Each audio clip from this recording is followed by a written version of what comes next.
Merci de rejoindre la chaîne 3, 5, 7 et plus. Pour être tenu au courant de la mise en ligne de toutes nouvelles vidéos, n'oubliez pas de vous abonner et d'activer la petite cloche.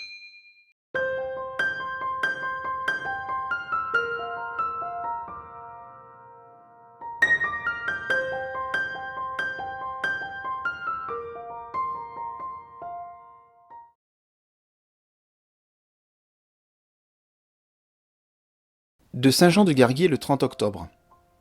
Mon cher frère, je ne désire nullement te faciliter les choses en ce qui concerne ton cheminement, et si je te parle de ce que certains d'entre nous considèrent comme la méthode d'enseignement maçonnique par excellence, le symbolisme, c'est pour te persuader qu'il n'y a rien là que n'importe qui, même sans savoir ce qu'est la franc-maçonnerie, est en mesure de comprendre.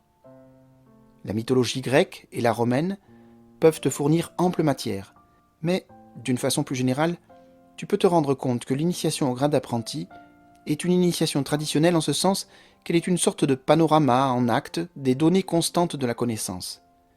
Je te l'ai dit, je te le répéterai, si tu ne découvres pas derrière les abstractions ou les signifiants l'objet même qui les justifie à l'origine, tu diras n'importe quoi et surtout, tu n'apprendras rien sur les hommes.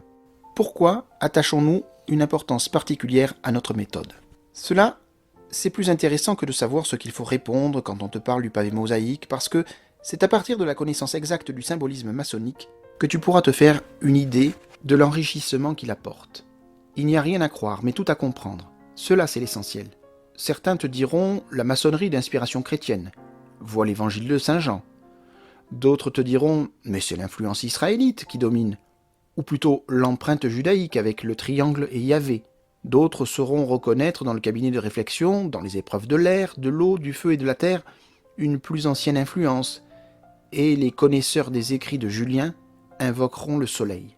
Mais tout cela est vrai et faux à la fois. Vrai parce que les initiations visent à signaler ses richesses, patrimoine de l'humanité, faux parce que ces apports ne peuvent en aucune façon s'exclure, mais doivent au contraire être composés pour offrir à l'esprit et au cœur l'admirable registre sur lequel joue l'humanité dans sa diversité et sa fondamentale identité. La compréhension des symboles doit ouvrir à la pratique du raisonnement analogique, raisonnement qui n'est pas tout le raisonnement, loin s'en faut, mais qui est la clé de la relation entre les solutions apportées par l'homme pour résoudre les problèmes qui se posent à lui, selon les lieux et selon les temps.